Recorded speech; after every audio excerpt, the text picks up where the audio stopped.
Adam Yenser has been raptured, and we've all been left behind. America is sending its top-of-the-line tanks to Ukraine. This is fine. In yet another blow to Biden's employment numbers, all the M&M Spokescandies have been laid off. All this and more on The Babylon Bee Podcast. All right, everyone, welcome to the Babylon Bee Podcast. I'm hanging out today with my friends Dan, Brandon, Hello. and Kira Davis, everybody's favorite podcast guest here at the Babylon Bee. How you doing, guys. Kira? I am doing great. Happy New Year to you guys. Happy New Year. Happy Chinese New Year to me. Oh, yes. Happy Chinese New Year to you. I'm sorry. Year of the... what year is it? It's a year. What year is it? Oh, they transitioned. You're so Chinese. They Tell transitioned us. from the year of the tiger to the year of the rabbit, and I know that because there's a video of this Chinese zoo. They had this ceremony transitioning from the tiger to the rabbit, and they thought it would be a great idea to put a tiger and a rabbit on a podium together. I'll let you guess what happened. Oh, dear. The rabbit leaped with its sharp teeth and Yes. something like that. Well, it's the year of the bee here at the Babylon Bee. Nice segue. Very well done. And we have Babylon Bee Live coming up, which is super exciting, February 24th in Fort Worth, Texas. And 3 of the people that you see on the screen right now are going to be hosting that podcast live on stage. I'll let you guess which ones. You can guess which 3. Did you guess? You might have been right. We're waiting. Leave will it in never the comments down below. We'll see. But yeah, Kira's going to be joining us out there, and so we're so excited to have you. I can't wait. It's going to be so fun. Yeah, you're always we don't like having you on sometimes because people comment and say, "Why isn't Kira just doing your podcast?" I know. It's very bold. I actually get such a kick out of people who say, "Oh, Kira's like one of the favorite guests on Babylon Bee because you guys have the coolest guests on here." So I'm always like, you guys could ask for anybody. So whenever somebody says, "Oh, we love seeing you, Kira. We can't wait to see you again," it's such an honor. We could have the coolest guests. That's why we have Kira. Oh, Dan, you're my favorite. That's why Dan's my favorite. And also the favorite is the one who will not be on stage. Right. Well, I like people who aren't going to be stealing my spotlight, true. my thunder. So it's easier for me to get along with Dan. That's true. Yeah, well, the thing is with podcasts, the best way to host a podcast is to be good at talking. Yeah. And none of us are. Well, you are, but the rest of us are not. Yeah, then the talking is literally what I do for a living. And You're just good at it. I do it because I never shut up. It's why my husband is really supportive of this career. It's like, well, as long as you're talking to somebody else all the time, I'm in full support of it. So thanks, honey. I mean, not only are you good at talking, but you are good at talking words onto a page in your book, Drawing Lines. Yes. You want to tell us a little bit about this? Thank you. Well, I am so thrilled. This week, my new book has published, Drawing Lines. Awesome. Thank you. Why conservatives must begin to battle fiercely in the arena of ideas. And it is a book about everybody. It's time to stop complaining. Everybody's wondering, what can I do? I feel like we're losing the culture. We're losing everything. And I got to this point one day where I was like, you know what? I'm sick of everybody just complaining and acting like the culture is gone. We've lost everything. It's definitely, we're definitely in trying times, but there's a lot that we can do to wrestle back the culture. And I think conservatives have been standing by for far too long. I think because we're very, for the most part, agreeable people, especially Christian conservatives, we're very agreeable people. So we never want to be causing trouble. We never want to be arguing with people. And I believe that's why the culture has left us behind. So it's time for people to decide where your line in the sand is. Draw that line. For me, it was critical race theory. That's really when I was like, oh, I've had just about enough. And then on top of that, the transgender stuff, they went hand in hand. But for you, it might be something else. So I outlined different issues in the book, what I consider the top cultural issues of the day. I give you arguments, just sort of logical, kind of down to earth. It's sort of activism for dummies. It's not really that complicated, but it's just here's some arguments why you need to be involved in this particular issue. And then I don't just leave it there. I just give you suggestions about what you can do right where you are. You know, I ran for office. I ran for school board in the fall. I lost, but maybe not everybody wants to run for office. So I give you ideas about what you could do right where you are. But what I don't want you to do is keep giving me excuses about why we're losing and why everything is hopeless. Like, we're going to lose if people are just going to sit around and feel sorry for themselves. But there's still plenty of winning out there to be had, I believe. Is it a good strategy to spend all day on Facebook arguing with your liberal friends? Yeah, I actually do address that in the book, and the answer is no. Oh, sad. Yeah, no. That's all I do. Yeah, sorry. I did some informal polling, and I discovered that no one has actually ever changed their mind from a Facebook comment or a Facebook a post. I think the biggest win I've ever had on Facebook is I had one of my liberal friends admit, this is the first time that I haven't seen capitalism in an entirely negative light. I'm paraphrasing. That's pretty good. Wow. Well, can I talk about some of the chapters in here? Let's take a look. I just want to introduce you to some of the chapters here. Oh, What's that? Oh, something What- fell what out is of sorry, that. guys. Is that part of the book? Oh my gosh. It's It shouldn't be here. for your eyes only. It's Joe Biden's secret documents. Oh my gosh. How did the 10% for the big guy? 10%? Interesting. That's crazy. I wonder. We shouldn't have these documents. I don't think they should. I don't know. What do we do with that? Well, I don't know what to do Proper with these. disposal. I know. What's the proper disposal for something like Is there classified? like a hotline we can call? Yeah. Maybe 1-800-FBI. Whoa. Whoa there. Hey, Okay. All right. bro. Uncalled for. Chill, bro. All right. Okay. It's our law enforcement, ladies and gentlemen. All right. That was unusual. How did they get in here? Who let them in? No knowledge of. Wow. That's the first time I've ever had a gun held on me at the Babylon Bee before. That's hard for me to believe. No, it's true. I'll have to go back and look at the sketches and see. Anyway, Wow. go check out Kira's book. Well, Where yes, can check people out my find book. this out? You can buy this, of course, at Amazon, or you can go to faithfultext.com and you can order directly from the publishing company. It's been endorsed by some heavy hitters like Dan Bongino, nice. who's a friend of mine. I'm so proud to have him endorsing my book on the cover. And of course, I would have endorsed happy it, but I was not asked. No, just like I've never asked Kyle to be on my podcast, I've also never asked him to endorse a book. She did say heavy hitters. I mean, I do. So That's true. But I do thank you guys for having me on the show to talk about my book. I'm really proud of it. It's my first book, and I hope exciting. you guys will go out and support it. And I hope you're inspired by it because you know what? It is all hands on deck time, and I can't tell if I feel this way because I'm getting older. I'm pushing 50. I'm pushing it. I'm not there yet. I'm pushing it. I have a kid in college now, and maybe I just don't have as much patience as I used to, but I'm sort of sick of everybody whining. Like, let's get in this game, guys. We can win the culture. It's not lost yet, but I'm really sick of everybody saying, oh, the left is winning everything. They don't have to. Buy the book and find out. She is good at the words. yeah, it kind of seems like conservatives historically have always been like the silent majority. They're like, I don't want to really get involved. I've got my day job. I'm raising my kids. I go to church.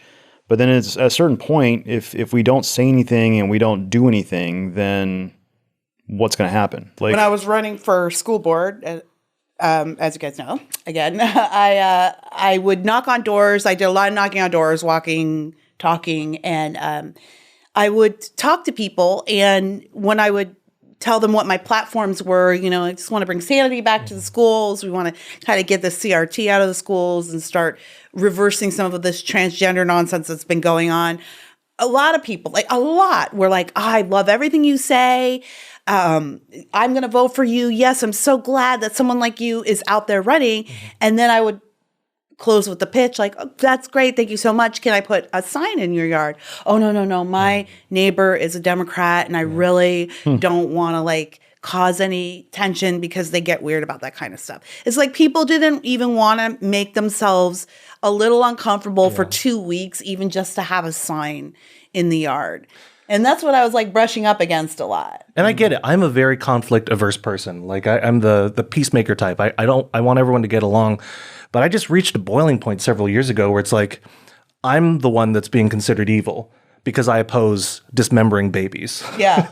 And I'm the evil one. Yeah. And I just reached a boiling point, and I was like, maybe people won't like me, but, the Bible says people aren't going to really like you. I don't know when exactly the moment where we got to this place in society where we're not allowed to ever make anyone uncomfortable. Jesus made a lot of people uncomfortable, but not on purpose, not just walking around being mean, but just his very presence made people uncomfortable.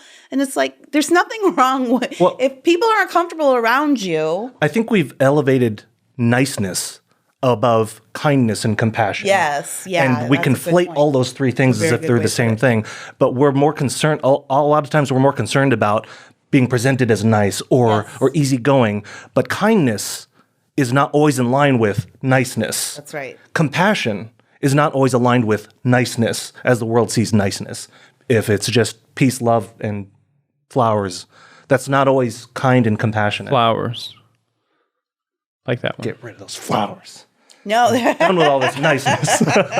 No, I mean, and I would love to be nice, but if it's nice, if being nice means saying that we can, lying, saying that men can become women, if being nice means supporting the murder of babies, then niceness is overrated. This is the origin story of Based Brandon. For me, it was the pandemic. It was when you couldn't walk into a store without a mask and people would, confront you. Yeah.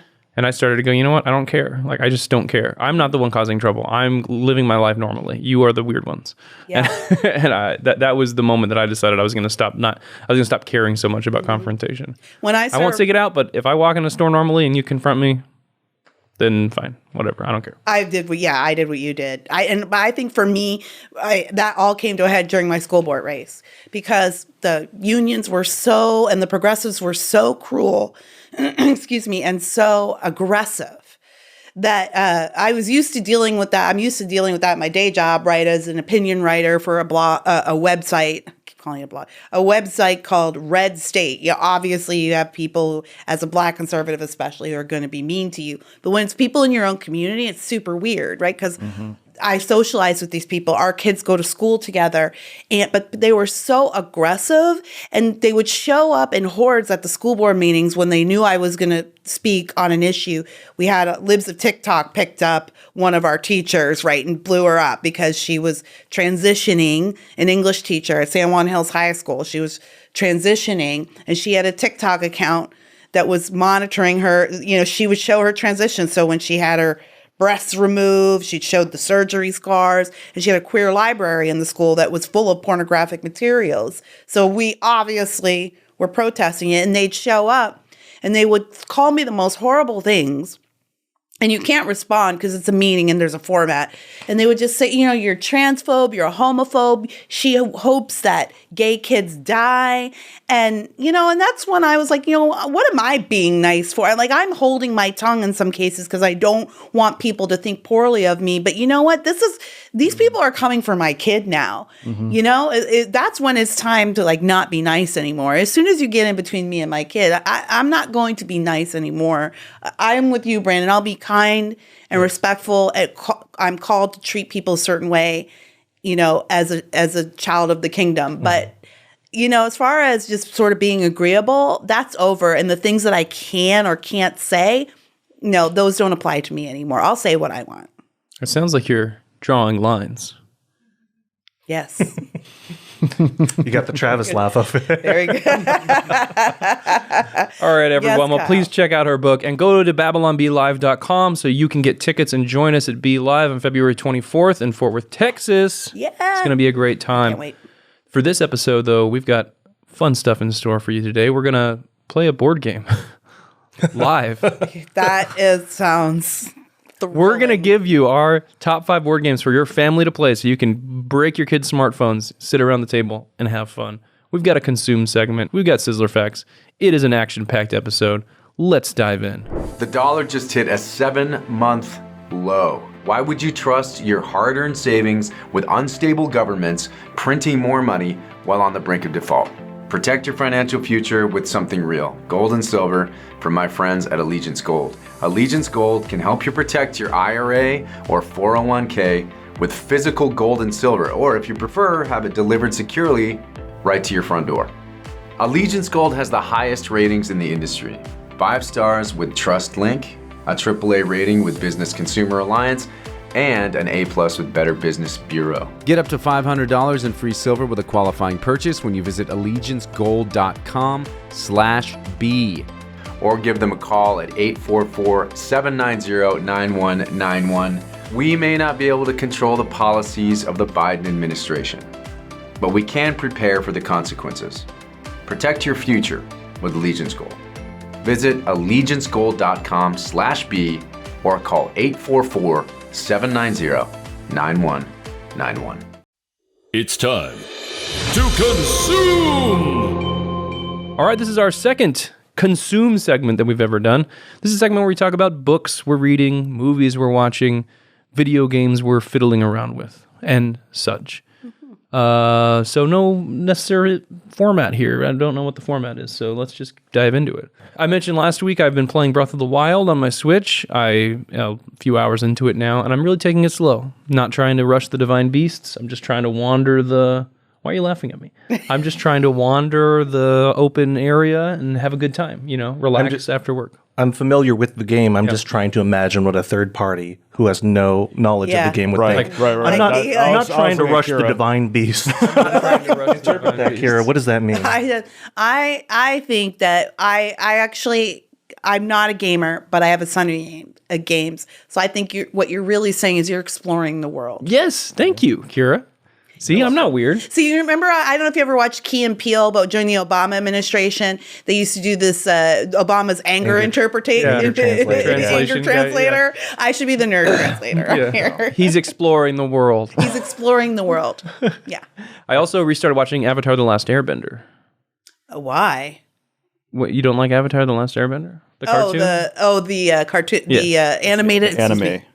The animated. The animated series. For some reason, I just was thinking about the movie, the M. Night. No, I've never seen that. My kids went and watched it and said, "No, don't watch it, Dad." It's horrible. I have not seen. It's nothing to do with. But I forgot how good they used to do stories and these kinds of things. Like the funny thing is that the Avatar 2 movie, the James Cameron movie, just came out a few weeks ago in theaters, and it's called The Way of Water. And I heard the next one's going to be like something about fire. Really? The Fire Nation. Is it going to be the Fire Nation? And then they're going to go to the Earth Kingdom or something. I don't know. Now we're all going to be very confused. I know. Well, one was successful and one is just going to be buried in the annals of time. Which one are you talking about? I'm talking about the James Cameron one. Buried in the annals of time? James Cameron will be obviously. Well, it makes a lot of money, but I feel like it is also buried because I don't remember a single thing from the first Avatar movie. Yeah. It's like one of those movies that like you watch and you're like, okay, that was technically impressive, but then I don't understand the hype. I don't get it either. I don't get why it's like the highest grossing movie of all time. I saw the original one in theaters and I walked out and immediately forgot what I watched. It was like so forgettable. Yeah, I'm not like if you go to like Star Wars or Lord of the Rings, like you see those costumes every Halloween. You can quote lines from them and people will know. But those Avatar movies, again, even speaking of James Cameron movies, like even Terminator 2 or Titanic, like you can quote, there's so many quotable James Cameron movies, but like Avatar. I quote Titanic often. Do you? I dress up as a Na'vi every summer. Of course you do, because there's always somewhere you go. I dress up as Kate Winslet quite often. Kyle is famous for his Kate Winslet cosplay.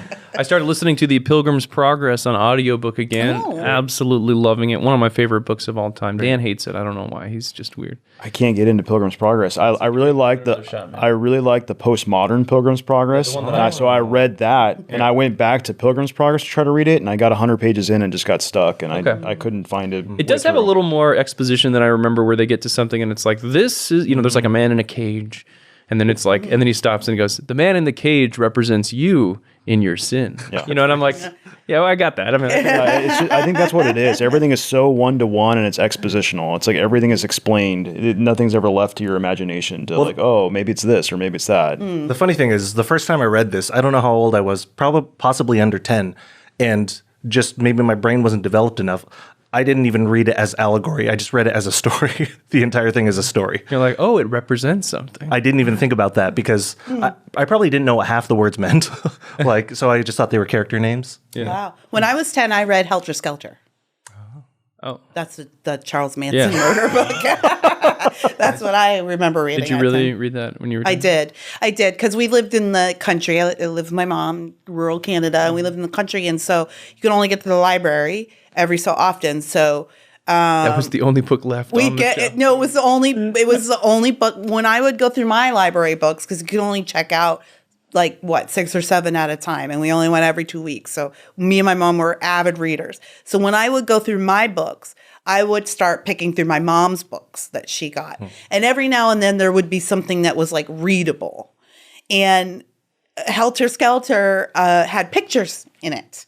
And brutal, horrific, gory pictures of murder in it, but pictures nonetheless. So I thought, well, I'll just read this book. And I did read it, and it was horrifying, and I didn't understand that it was real. I thought it was a real event until I got to the end of the book, and then they started talking about what happened to Charles Manson and where he was at that day.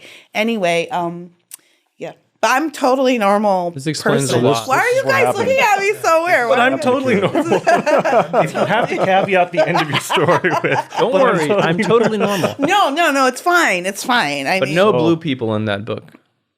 No. Sad. A lot of red people covered in blood. Covered in blood. Yeah. Anyway.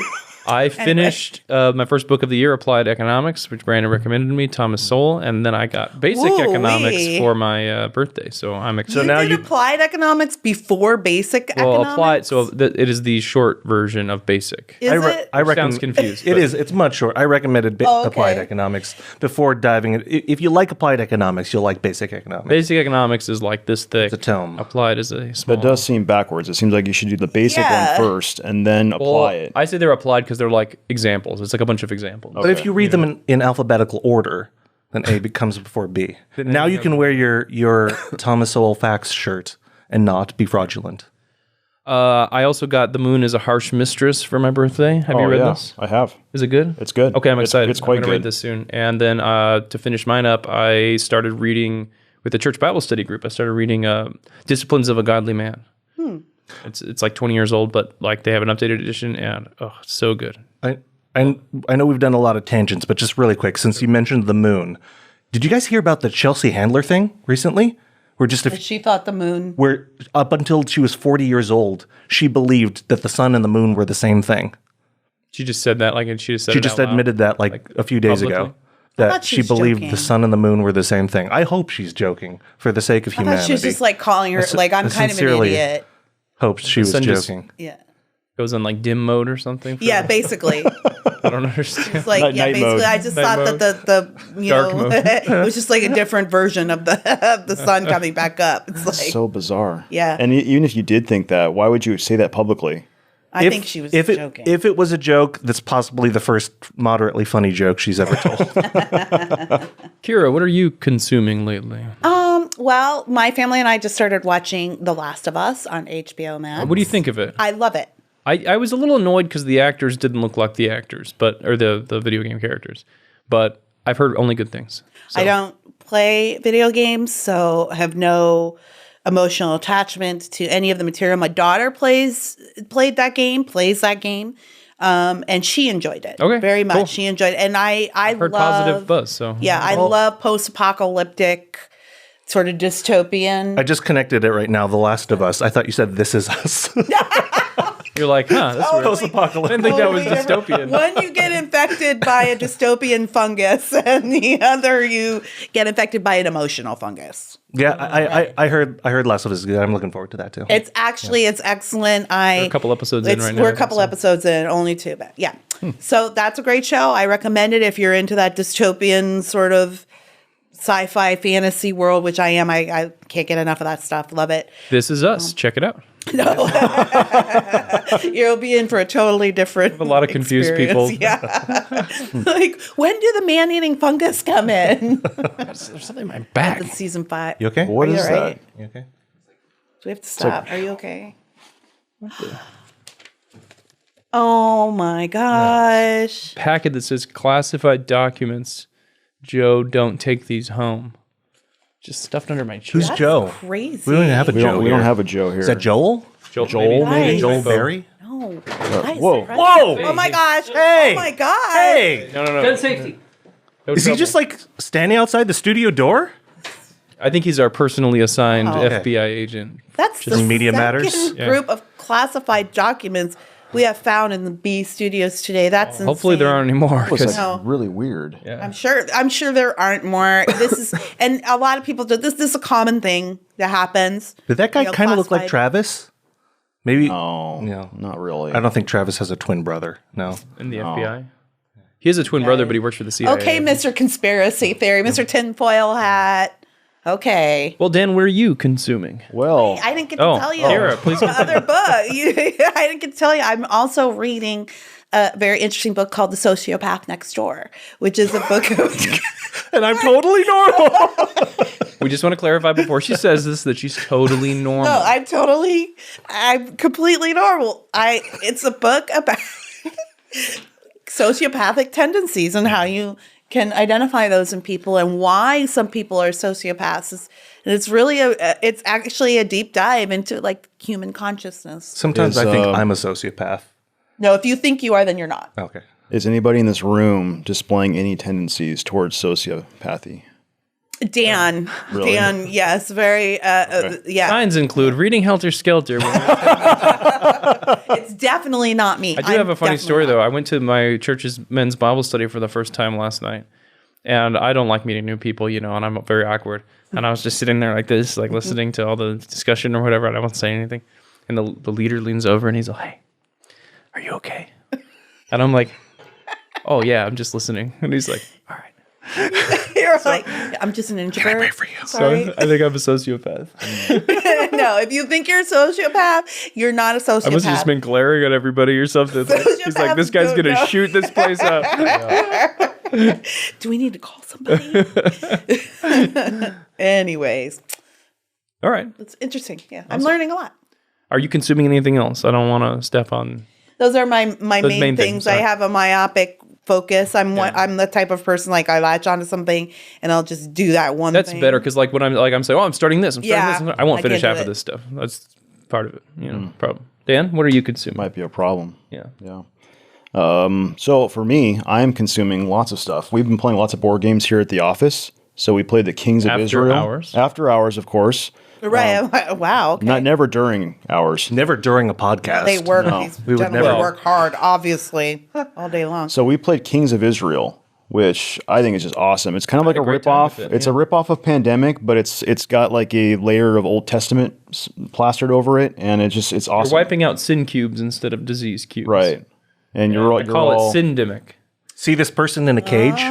That's you in your sin. Hey, that is you. The cube represents your sin. Yeah, yeah.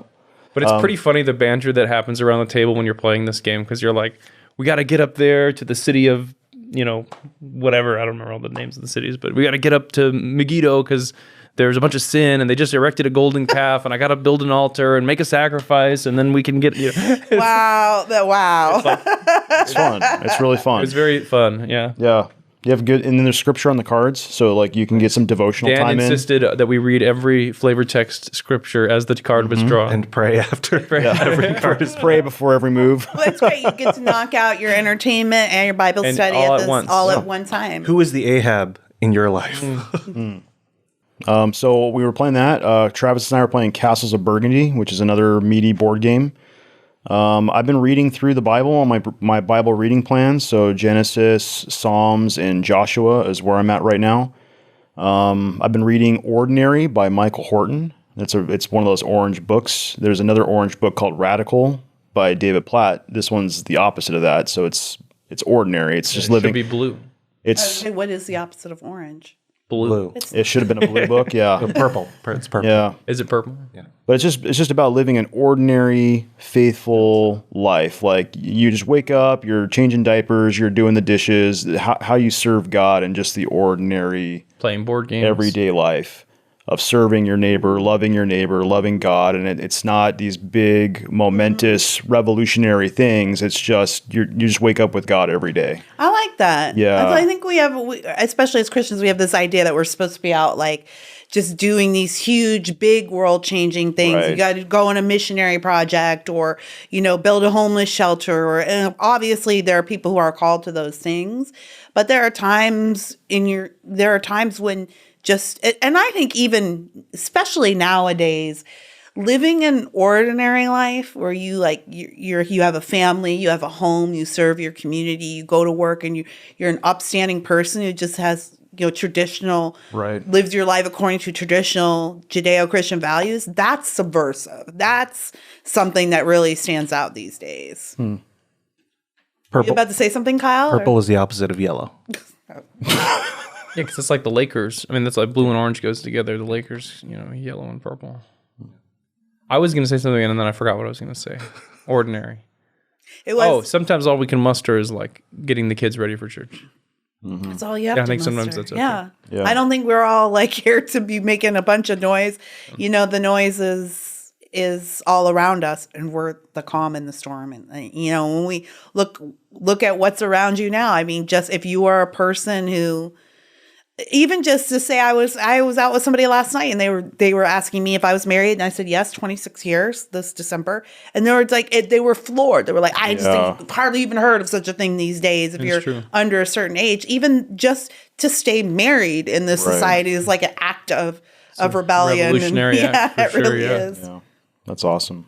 And then one final thing I'll mention, I got the movie Ice Age, and I took it home, and I bought it at the discount store at my local library, and I got a giant stack of stuff, and that all cost me $11. Everything was like $1 or 50 cents. Sale. It was at the library discount store. Library sales. And so I just got a bunch of movies. I got Civil War stuff. I got C.S. Lewis. I got Calvin and Hobbes. I got all of that for like $11. My daughter's a heck of a reading deal. Animal Farm in school right now, and she's just complaining endlessly about it. Oh, yeah. She Oh, hates it. that's a great book. This is what that's what I said. She's like, we're reading Animal Farm, and I was like, oh, that's a great book. She's like, why does every grown up say that when I say it? Most importantly, you got the classic Snoopy and the Red Baron. Snoopy and the Red Baron, which Calvin I and also Hobbes. read with my 4-year-old. So my 4-year-old loved Ice Age, and I haven't seen it in 20 years. It came out like in 2002. And something that struck me immediately is like they don't make stories like this anymore. Yeah. It's like everything is so woke or ideologically driven. It's always got like some political points trying to make, and Ice Age is just like the baby gets separated and the whole journey of like these animals trying to bring the baby back. Yeah. And just So it holds up. It holds up. I like it a lot. It's really cool. It's a good story. I feel like I never connected with any of those DreamWorks movies, and it just felt like Pixar knockoffs to me. But If I don't say How to Train Your Dragon is okay to good, my wife will murder me. So it's okay to good. It's okay. I would agree that it is somewhere in that scale. Okay. We loved it. We loved How to Train Your Dragon in my family. It's a favorite and still is to this day. Okay. Yeah. So this week I finished Tress of the Emerald Sea by Brandon Sanderson. It's not one of his best works, but I thought it had some great characters, had a great world building. The story was so-so, but forgivable, and I think it's an excellent new addition to the Cosmere. I want all of Brandon's quotes on the front of the books he reads, like forgivable. Did I say forgivable about this? Oh, He said it was forgivable. forgettable. Oh, No, I don't know what I said. I thought you said it was fine, but you said the story, Yeah, but it was forgivable. You're probably correct. I actually love that as a probably book correct. review. Just it's forgivable. Well, it's forgivable because Curious. Sanderson's world building is just so fantastic that he created a great. You can overlook that created a great world, and the story is just lackluster. Gotcha. And forgivable.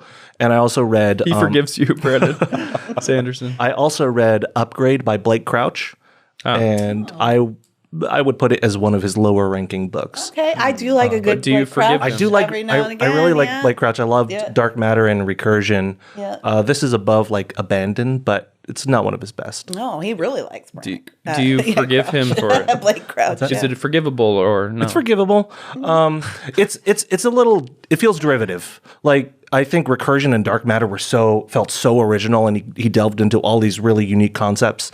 And this one, I feel like I like Dark read / seen this in movies many times before, so wasn't entirely memorable. What are you consuming? Let us know. Podcast@babylonb.com. Let's talk about what's in the news this week. What's in the news this week? So American NATO countries are sending more tanks and armored vehicles to Ukraine. I think they just announced this morning that we're sending 31 Abrams tanks to Ukraine. So this is fine. Yeah, like you do. And Russia apparently has sent a warship within missile range of Washington, D.C. with unstoppable nuclear-capable hypersonic 7,000-mile-per-hour missiles. Good times. What could go wrong? What I don't understand about that story is these are top of the line, state of the art. Like this is the best tank in the world, and we're giving it to Ukraine. Like I don't understand. Number one, like what's that going to do? 30 tanks. Is it really worth escalating? Yeah, I don't know if 30 tanks is significant or not in the scope of the conflict. Like we're giving them our best technology, and I don't really get that. Yeah, I am so unqualified to talk about this, what is going on over there, but it does seem like, well, we're giving them a lot. Like, how long is this going to go on? I'm pretty sure this is actually the prequel to The Last of Us. Actually, The Last of Us, it was climate change. I don't know. That messed up the I was earth. just making a post-apocalyptic joke. I don't know. Okay. I'm sorry. I've never seen This Is Us. I don't know. I took it too literally. Obviously, it's climate change that is going to create the apocalypse. What scares me about that story, though, is that all of the experts and all the people on mainstream media, when they talk about that story of us sending tanks or missiles or another $100 billion or whatever, they just go like, nothing's going to happen. This is going to be fine. Like they never consider the possibility of like... And they're never right about anything. Yeah, they never consider the possibility, like, what if Russia just has enough and just decides to send a missile our way? Or I don't know. It's going to be okay, Dan. Yeah, don't worry. Hey, we all made it through the 80s and, the threat of nuclear winter every 5 seconds. So. I still think likelihood of nuclear war is extremely low. I do too. Okay. I agree. Okay, good. I agree. I think it's a terrible choice to send tanks to Ukraine. I think funding Ukrainian war is a terrible idea. I also think Putin isn't really a moron, and like you nuke DC, your whole country is leveled. Yeah. And that just wins you nothing. So I don't know. Mutually assured destruction. It's a thing. I don't know. So this is all fine. It's fine. As we said at the top of the show. Okay. Dan, I'll stop worrying about it. It's fine. The doomsday clock is it's like around 4 p.m., 4:20. No, it's 90 seconds to midnight. No. If I had to set it. Oh. Okay. That's where I put it. Oh, okay. If Babylon B, we're chilling out. The doomsday clock. We're having some afternoon snacks. Are we day drinking? Absolutely, we are. No, well, yeah, then it's fine. Little Japanese whiskey. It's really fine. Yeah, I mean, there is the, it's naive to not feel nervous, right? It's naive to not be worried, but at the same time, just feels like the word says it. As a matter of fact, I opened my book, Drawing Lines, with this idea that everything is cyclical, and even the word says there's a season for everything. There's a time for everything. We do go in circles, and I find a strange, dark comfort in that, that there is nothing new under the sun, and neither is this. Well, if we're going to be day drinking, then my drink of choice is a guava LaCroix poured into my Conservative Tears of Joy tumbler, which you can purchase at shop.babylonb.com. And I will enjoy right now. And then while you're drinking your LaCroix out of your tumbler. Hold on. There's nothing in here. Right? This is getting embarrassing. This is crazy, man. Are you serious? Secret. This is top secret. No, you will not believe what's in here. The FBI guy is probably. Oh my goodness! With Val Kilmer. What in the world? Did you see that? Does that say what I think it says? Hunter? Are you kidding me? Well, I knew that about Hunter. I mean, everyone knew that about. Oh, whoa! Not again. Take it! Get out of here, Fed. Wait a minute. Oh no! And the Zodiac letters. I'll crack him. Oh my goodness.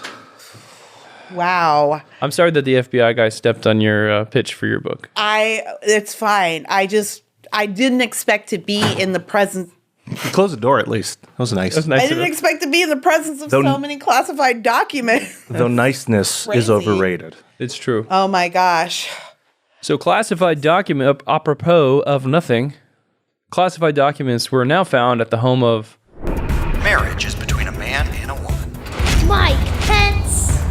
Mike Pence. I haven't that's heard what the that story. referenced. Yeah. You hadn't heard this? I haven't heard the story, no. Yeah, so they found some classified documents in his home in Indiana. It sounds like he probably figured like this is a good time to like. Now it's like Joe Biden's finding one like every other day, and he's like, you know what? Here's mine. Like, Here's mine. There'll be 3 more Joe Biden ones by the end of the week. So.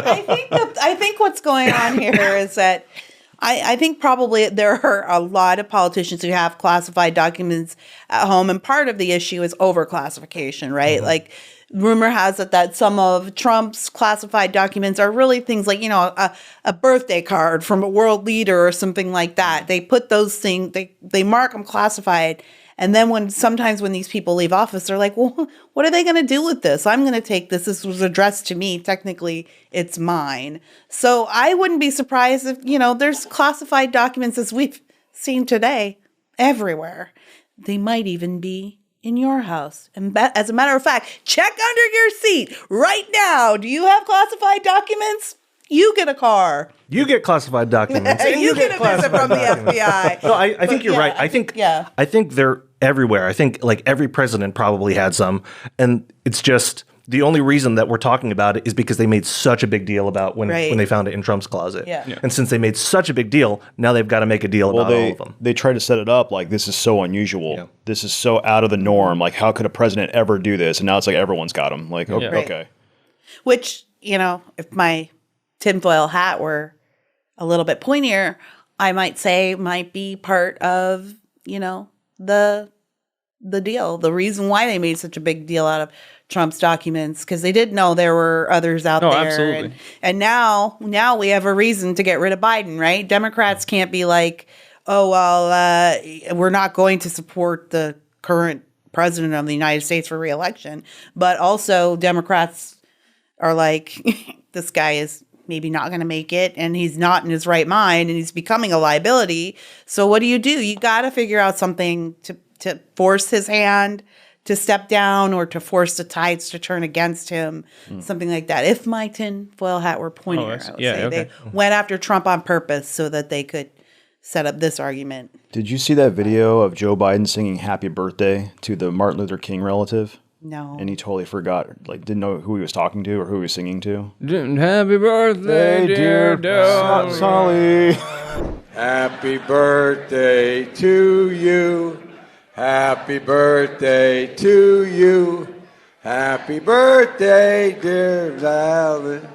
Happy birthday to you. I think he said Valley. Sounded like Delvin. Oh no!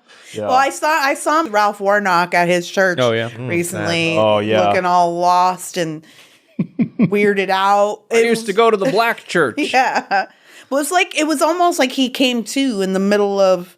Oh, what? Like, right. Like where am I? It's like you can see him looking around for help. I don't see him as somebody who is like, I don't know what black church is like, because frankly he does, because he's campaigned in black churches for 50 years. So he does know what it's like to be in a black church, even if he certainly didn't grow up in black church. But up there, he was like confused. And if you look at Warnock's body language, he's not even looking at him. It's almost like he knows that Biden is lost and radioactive, and I don't want anything to do with him. Warnock himself looks so uncomfortable up there.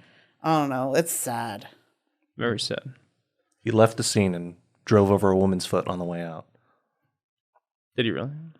No. Is that a reference to something? He ran over his wife's foot. Who did? Raphael Warnock. Oh, he did? I didn't know this. Oh, When? me neither. It's a great reference then. Okay, it's a deep cut. Deep cut. Another great reference is M&M's, because M&M's says that they are sorry for their Spokescandies being so polarizing.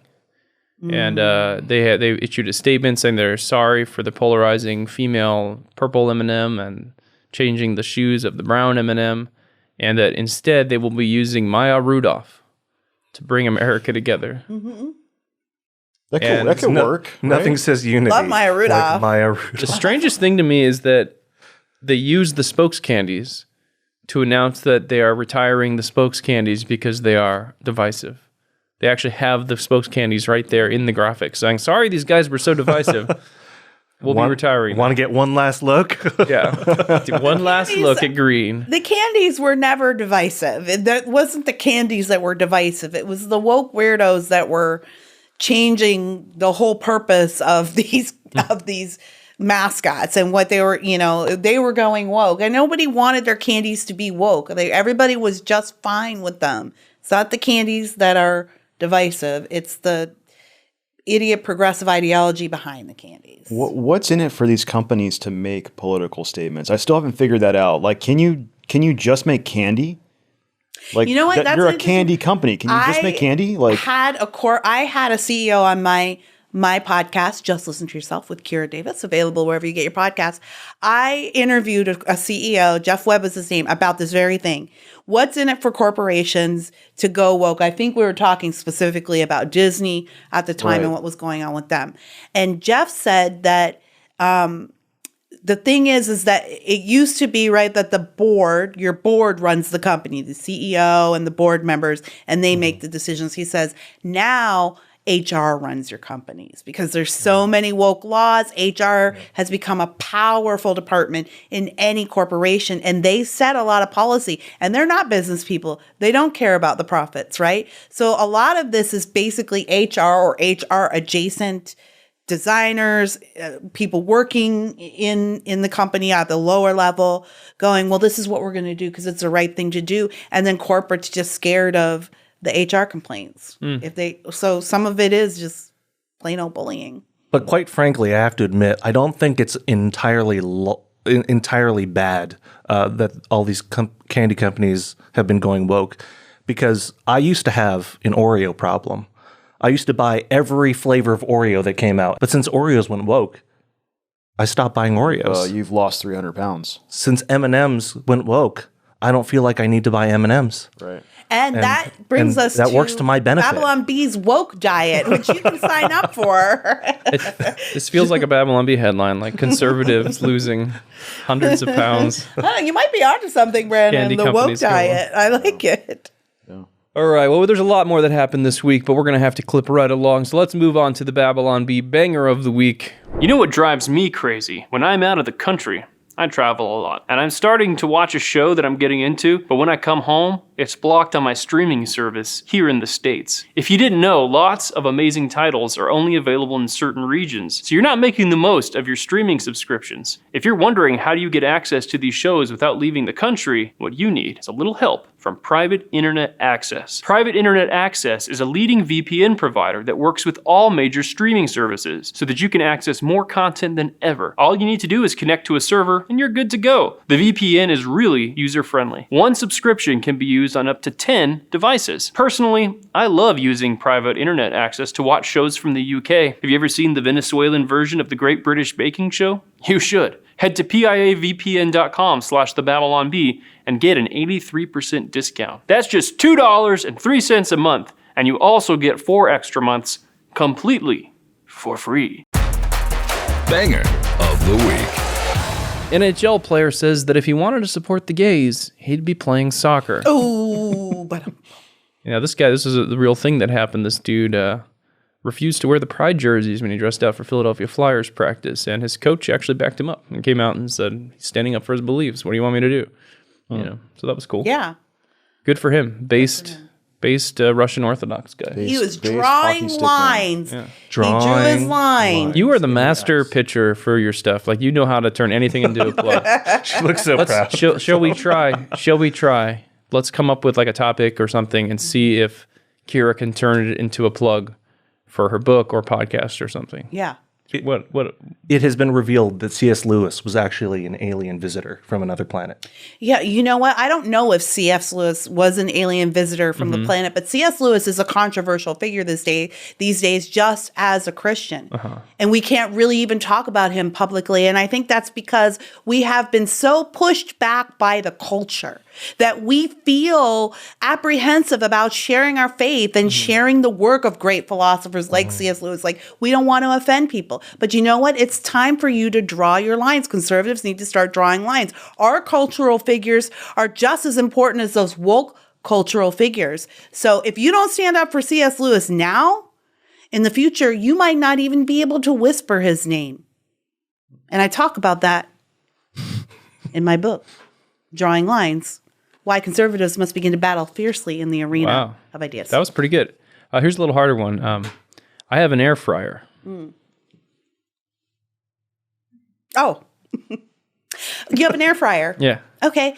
Yeah, great. Well, you know, it's interesting because on the environmentalist front, there are a lot of progressives who are coming after our gas stoves, right? They've already come after our gas-powered cars. They're coming after our stoves. And a lot of people these days love their air fryers. I know I just got one for Christmas and I do love it. But how long do you think it's going to be before they come after that too? You see, the environmental lobby is going so far because they need to control everything, right? It's a matter of control. It's not about the environment. Control your air fryer. That's why you have to draw your line at being able to consume the products you want to consume. Say the things you want to say about your products. You know, climate change is an excuse just to control humanity. And it's really attached to every other ideology on the planet. It's all one big progressive/Marxist ideology. We know best what's for you, not you. Not the gas stove, not the convection oven. If you don't stand right now, if you don't draw your line at them coming for your gas stoves and your gas-powered vehicles, how long is it going to be before they come for that air fryer? How long, Kyle? I don't know. That's why you got to start drawing your lines now. Why conservatives must begin to battle fiercely in the arena of ideas. That was pretty good. Wow. I would say 10 out of 10. Drawing the line from air fryers to the book. So, very good. Bomb of the week. Bomb of the week.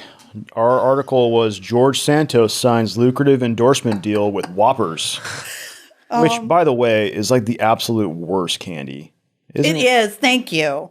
Like we're getting to the bottom of the Halloween candy bowl from my daughter's trick-or-treating this year, and that's what's left. Like, Wrong. That's the only thing. Crackle. Whoppers, candy bar. Whoppers is top tier. You're gonna go S tier on Whoppers. That is. Wow. That is.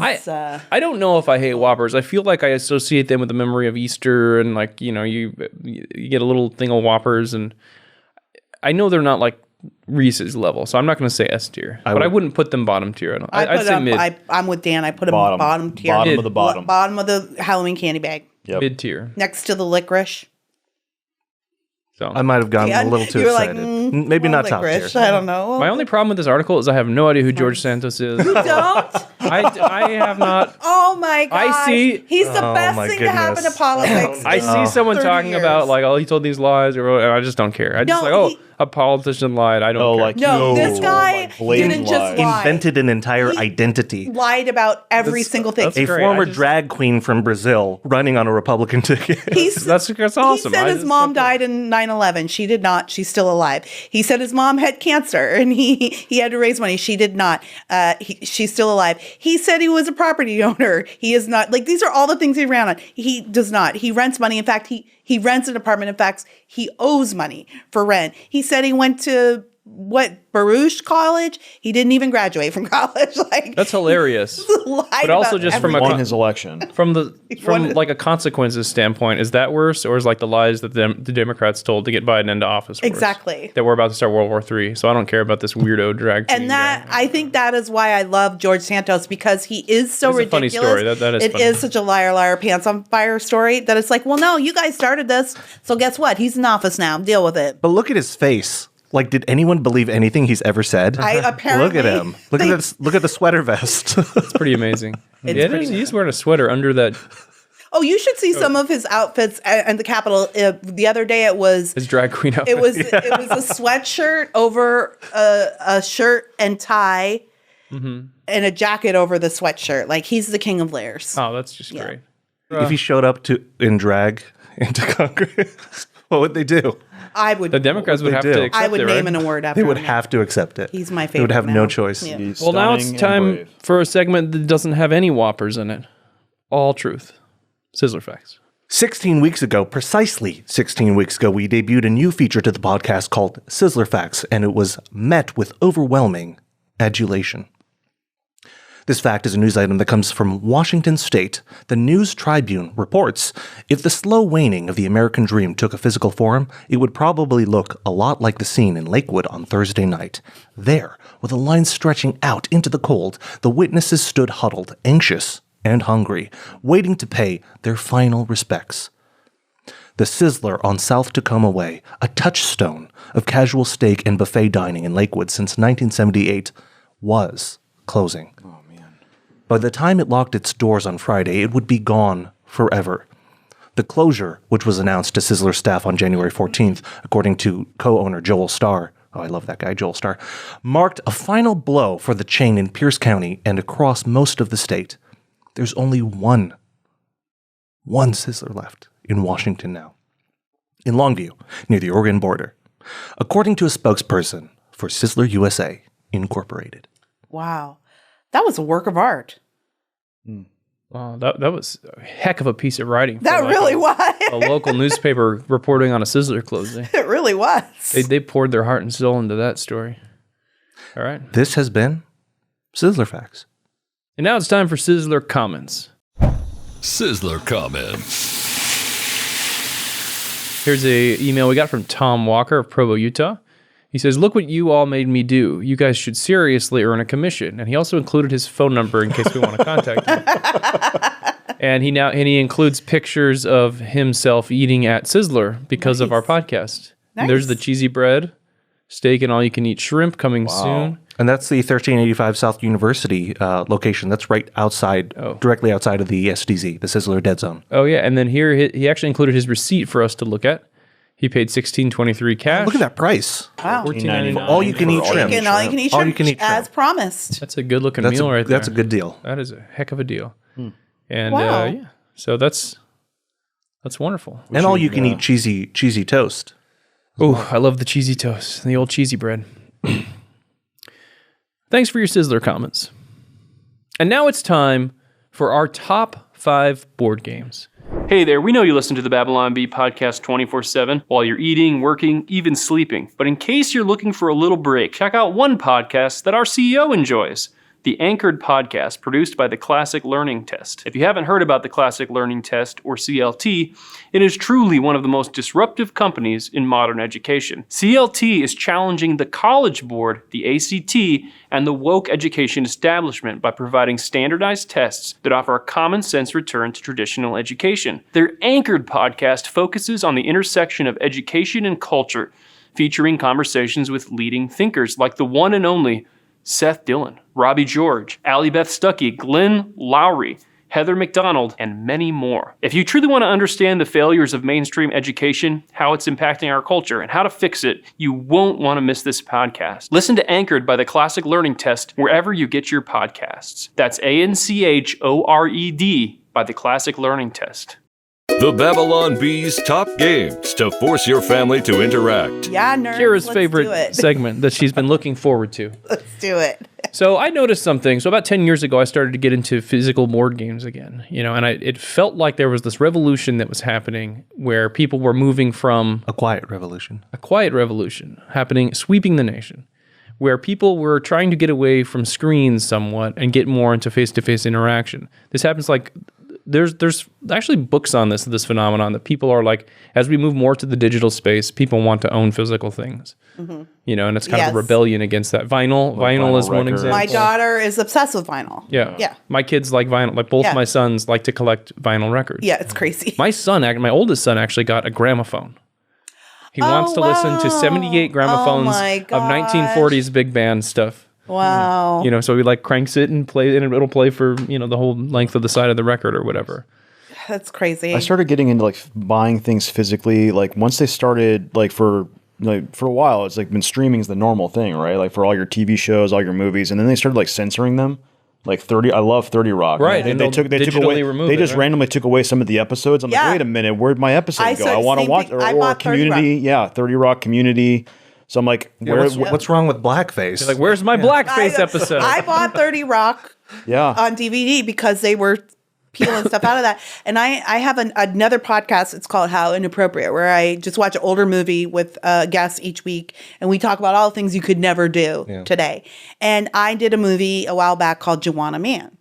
I don't know if you remember that, but Joanna Man's from the 90s. It's about a guy who wants to play basketball, but he can't play in the NBA anymore. He's not good enough. So, of course, he goes to the WNBA to play poses as a woman. Well, I mean, there's a lot of reasons why that movie could not be made today. So I was looking for where to tell my guests to watch this film, and I could not find it anywhere. It's been erased from the internet. You are not allowed to see this movie anywhere. I had to go buy a bootleg DVD off of eBay and send it to my guest. So now he's the proud owner of a physical copy of Joanna Man.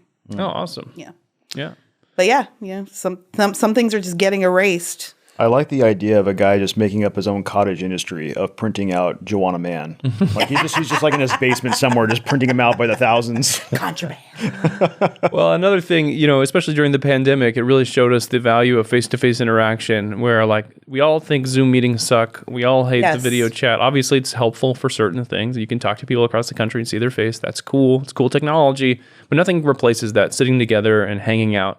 So I got really into board games, and I really love how you can how transparent the mechanisms are. You can see how a designer put something together, and I really like games that just bring people together and have you like see your personalities against each other. Even something simple like a card game like poker or hearts or whatever. It's like you can tell that someone's a little more aggressive or they're always a liar and they bluff about everything. And I like that that it brings us together in that way. So we put together a list of our top 5 board games. If you're just getting into board games and you want to get your family together and smash your screens with a sledgehammer. So here we go.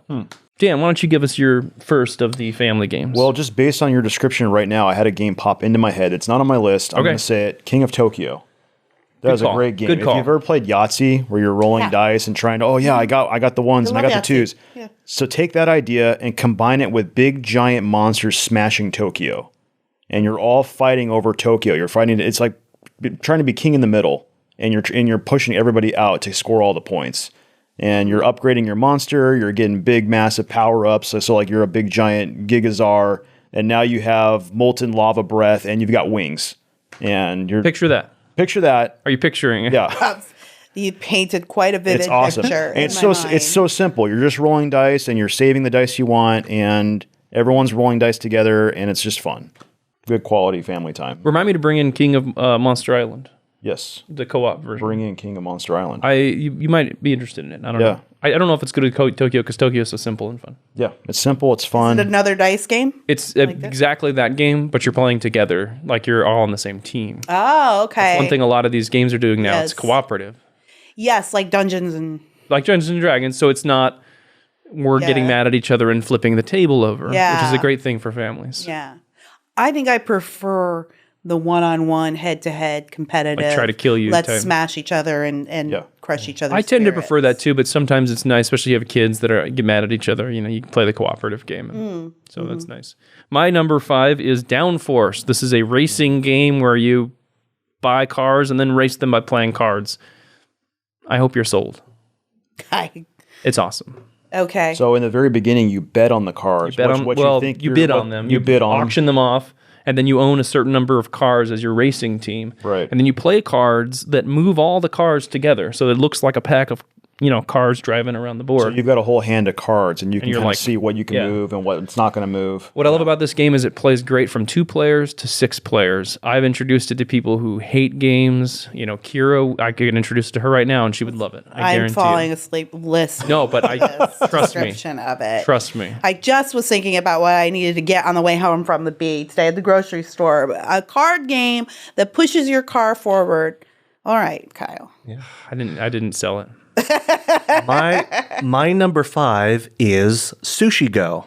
Great game. If you get the family tin, you get all the extra expansions and stuff in it. You get party. That's it. That's Sushi Go Party.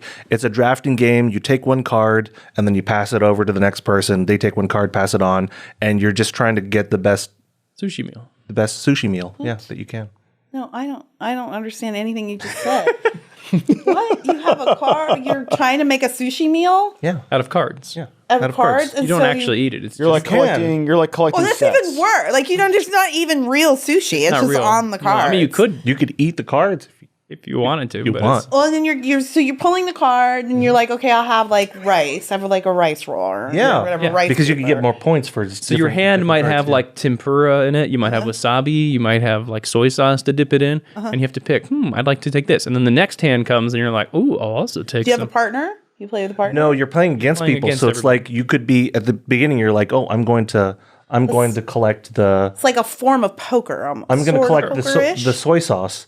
Yeah, because you have to figure out what everyone else is trying the other people are trying to collect soy sauce. It is like poker in that you're trying to create sets. So like poker, you would like full house, whatever. You can get like a full house of sushi and so nerd poker. Nerd poker. You got it. Got it. All right. She's tracking. I got What's your number 4, Dan? Okay, this is good for all ages. So I have a 4-year-old. So finding a good game that you can play with someone that's that young. It has to be very simple, just basic concept. It's called Super Rhino. And basically, it's like stacking cards to Mitt build Romney. Super Rhino, starring sponsored Mitt by Romney. yeah. But it's like you're stacking like a house of cards, and so you have these little wall pieces, and you play your card, and there's wall pieces. You're building up a big skyscraper, and you have like a little tiny rhino guy that moves from level to level, and it's whoever knocks it over loses. Okay. So when you're playing with, you're playing with a 4-year-old, a 3-year-old, they get it. They're like, they want to build the walls, they want to stack the next level. Yeah. It's great. So good. Is that the little small box one? It's small box. Oh, yeah. I'll bring in the giant one. Super Rhino Hero Battle. You have a giant one? Yeah. Wow. I'll bring it in. And if you would like to know how to get rid of rhinos, please go buy my book, Drawing Lines, Why Conservatives Must Begin to Battle Fiercely in the Arena of Ideas. Number 4 for me is sonar. You know how Battleship is dumb? What if it wasn't? What? Hang on. Well, Battleship starring Rihanna. Well, in It's like the only board game I like. Well, see, it's completely random. You just guess. Yeah. You just guess. And then, you hit a red, and it's like, okay, well, it could be this way, this way, this way, this way. I guess I'll guess. All right, go on. So in this one, I guess I'll guess. In this one, it's a 2 versus 2 game. So you have 2 people on this side and 2 people on this side. One of them is steering your submarine around, and the other one is trying to track the enemy's movements. And so the other guy has to call out, we're moving east, we're moving west, we're going north, we're going south, we've surfaced. And you can track it on this little transparent map with a marker, and you can figure out where they are. Then you launch missiles at them. This sounds like the kind of board game that guys who go to like ham radio conventions like. It's very simple and easy for families to play, and I highly recommend it. It works great with 2 players. It also works great with 4 players. Sonar. Check it out. My number 4, The Mind. Now, if you can get over the hippie, the peace signs and stuff, the theming of it, I wish I could scrub that. But it's a really fun cooperative game. Someone on Not the Beat once called it not a game, but still fun. But basically, there's cards labeled 1 through 100, and you're dealt a specific number of cards depending on what level you're on. So you might have 2 cards if you're on level 2, and everyone has to collectively figure out non-verbally how to play those cards in ascending order, non-verbally. Oh, that sounds interesting. Well, why do you like his game? Like, blow up each other's subs. She's like, yawn.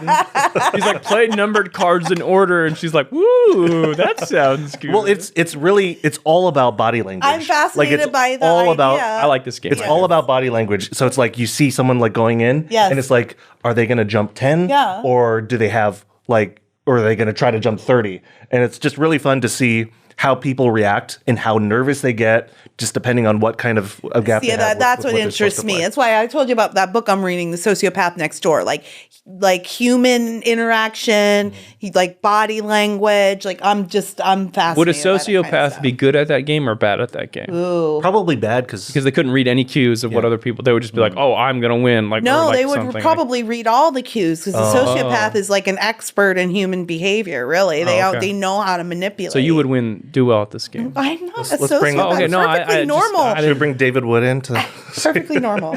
Oh yeah, he is a sociopath. For Christ. What's your number 3? Sociopath for Christ. So my number 3 is probably the most complex game on my list, but I would say Pandemic. Yeah. It's a little more complicated. Like you have to be into board games to kind of track with it because it's a little bit of setup. It's a little fiddly. You have to like stack the deck. But diseases are spreading all over the world, and you all have to work together to stop the disease. And it's a great game. It is a great game. I like that.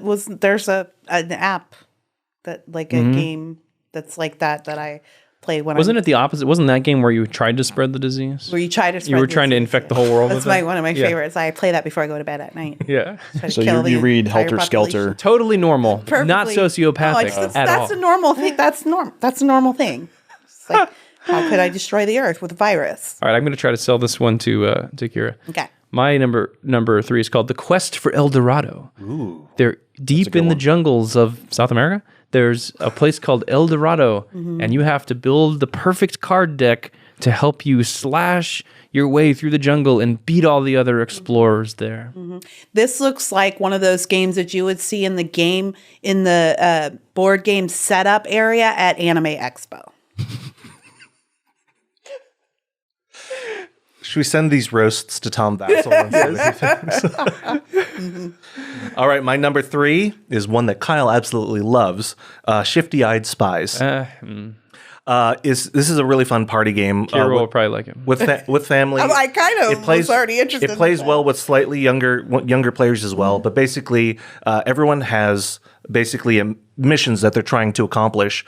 And they're trying to accomplish these missions with other people around the table. But you have to signal to them covertly. You have to wink at them to let them know you have a mission with them. Then they have to tell you where you're going to drop off the suitcase.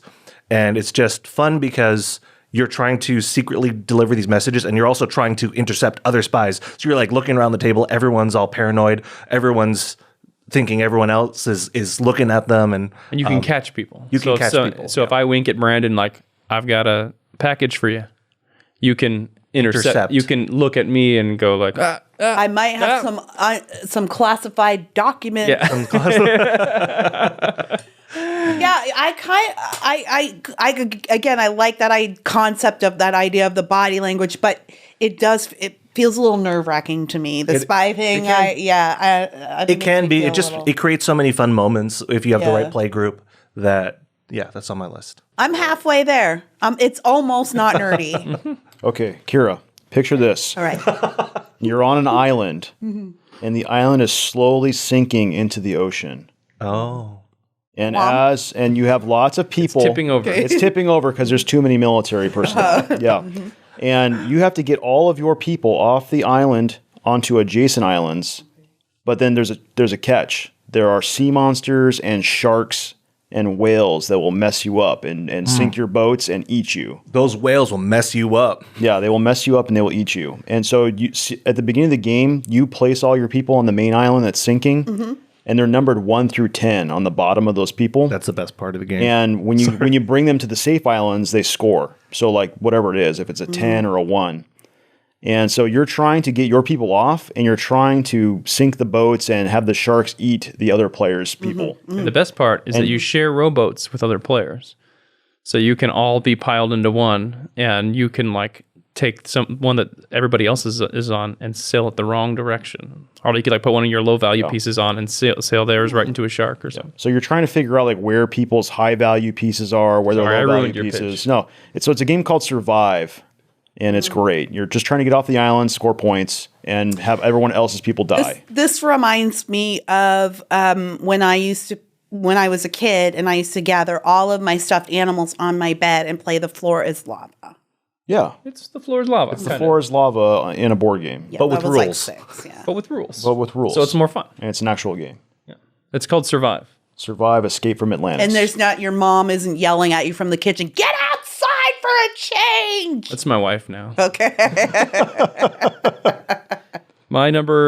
a great game. My number 2 is Skull, which Brandon does not like as much as I do. I've never played this. I described it as getting a shot. I picked this up recently, and I've played it a dozen times already. We love it. I play it with the kids. We play with various groups. It's just a very simple bluffing game like poker. The rules are actually simpler than the rules in poker. You just have a bunch of discs, And you put discs down in front of you, and then you bet how many flowers you can flip over without touching a skull. And so you're trying to bluff other people to think that yours are safe, and then get them to flip over your skull and blow up the landmine. Hard to describe. Play it. It's awesome. It sounds actually like a fun game that kids would like. Kids would like it. You could play it like in a bar, hanging out with friends. Simple concept. They're literally coasters, so you can just play. Actually, it sounds like something that might be fun when you're drinking together as well. I cannot Are we allowed confirm. to talk I will about not drinking either with that confirm nor deny that it is a good game to play with drinks. All right. You almost have me with that one, Kyle. All right. If you add a bottle of whiskey to this game, I might be down. It's in the car. All right. I'll bring it in. All right. My number 2. You have whiskey in your car? No, I have Skull in the car. Whiskey's already in the office. I thought he meant whiskey too. Whiskey's in the office. The Skull is in the car. My number 2 is a game I actually don't own because it's out of print, unfortunately. But if you can get a copy of it, it's great. 5 Minute Dungeon. If they have a Marvel one. The Marvel one is not as good. They tried to make it more balanced. It makes it too easy. But 5 Minute Dungeon is a cooperative game in which multiple people have different, basically, skill sets, and you're playing these bosses and playing these cards as fast as you can to try to eliminate, get through a dungeon, and beat a boss.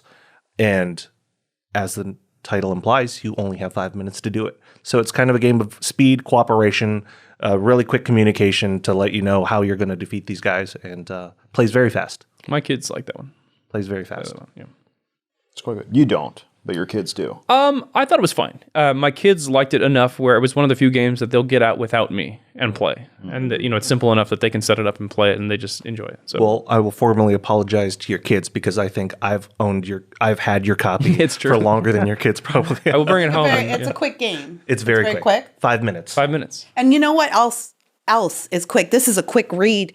Drawing lines, why conservatives must begin to battle fiercely in the arena of ideas. It's only 9 chapters. It's about 160 pages. Quick, easy read. Do you have like little people that you try to get off an island, or is there? Yeah, we're trying. Sushi? Yeah, there's Are the people numbered 1 through 10? The hidden chapter, chapter Do 10. you build a deck of any kind? No, nothing like that. Okay. Yeah, All right. Well, but check that out. it's fast, much like 5 Minute Dungeon. Got it. Jinx. Got it. Dan, your number 1 family game. Number 1 family game. I have a feeling that I'm going to preempt you. Carcassonne. I had it and I moved it. What's it called? Carcassonne. So it's a classic Euro game. You're basically A classic. tile. It's a classic Euro game. Everybody. tile. So Kira, hear me out. Hear me out. I'm so glad that we have Kira here for this. You pick a tile. Hear me out. You look There's at the sheep. tile. Hear me out. And you place a tile. That's all you need to do in this game as far as rules. But as you place tiles, you're building out the city of Carcassonne, and you're scoring points for completing things like roads, cloisters, cities. You build the city and the walls around the city, rivers, and you score points. And it's classic game. It's awesome. It's easy to learn, easy to play, and you can get a few expansions and expand it, and it's fantastic. I taught some friends this game like on Friday or Saturday, and they immediately said, "We are going to get this game." Yeah, it holds up. But like I every time I play it, I'm like, this is a really good game. So. You know what? It sounds like I love computer games that are like simulation games where you have to build a world. Yes. I like that, like Civ or like The Sims. I'm like super into The Sims. And it sounds like now you're mentioning all these video games that you play. Yeah, I like computer games. I like games that I guess I like games that really don't involve other people. Might be indicative of all the time I spent alone as a child. I have a list of top 10 solo board games that I could provide for you. You know what? Hang on to that. Okay. We're drawing lines here. We're drawing some lines here. So one thing I will say about Carcassonne that's really good is when you get to the higher levels of playing it, you're able to like take your tile, and even if you can't score points with it, you can play it in a way where it sabotages. You can mess other people up really hard. In this I like game. that. That's attractive. That's an attractive quality. Okay, so for me, it's that and the disc flower game that we're kind of like, all right. I don't think I have Carcassonne here, though. Do you have Carcassonne here? All right. I have it at home. Yeah. My number 1 is Whitehall Mystery. This is a game where you have, it's best with 4 players. It also works with 2. You have one person who is Jack the Ripper. You had me at Jack the Ripper. I thought you might like this. We got a winner. You have to wander around London, make 3 kills. Okay. And the other 3 players are Scotland Yard officers trying to track you down. And it's very simple. It plays in 30 to 45 minutes. You are moving secretly on your own little board, and then they're wandering around. They don't get to see where you are. Oh. And they look down the alleys, and you have to tell them, yeah, I was there last turn, or yeah, you caught my trail. Is it like Baby Fury of Dracula? Yes, and it's much quicker. Have you ever played it? I've not. Oh, you'd like it. How It's really fun. Similar would it be to Clue? It's okay, so it has elements similar to Clue, because Clue, you can eliminate things and deduce. It has that element of deduction where you go, he was in this spot 3 turns ago, which means he can only be here, here, or here. And then you try to corner him. I'm sold. I love true crime. You'd like it. I love murder. I'm perfectly normal. I love solving murder mysteries. Now, I'll just mention this specifically. Have you ever done those murder? Have you ever done those? Have you ever done those murder? Have you ever done those? What is the one that was sponsored us? Those murders? Hunt a Killer. Hunt a the Killer Hunt a Killer. boxes. No, I've never done them before because I am scared to order one because then I just feel like my husband's just going to make fun of me. Much like I've been making fun of you guys this whole podcast. Don't worry about that. But I have one in this office that you could take home today. Really? Yeah. The Hunted Killers are quite a bit of fun, and there's Is a it few legit? other Really? Like it comes with little objects, like you like a fingerprint that you're trying to figure, like a receipt that has a fingerprint on it, and you're trying to sort. It's I love a good mystery. A lot of cool, yeah. I love I love sort of the true crime, and then I'm like the Jack the Ripper thing. I went to London a few years ago, did the whole Jack the Ripper tour. Oh, wow. Yeah. So have you ever done an escape room? Yes. Okay. Yeah. I figure you might like those. Yeah. So. All right. I think Hunt a Killer's a winner for Kara. Okay. Yeah. All right. Cool. And what is your number one, Brendan? I'm sorry. Not to. What was the name of that again? The Hunt a Killer one, or the one Whitehall Mystery. Whitehall Mysteries. Yeah. Okay.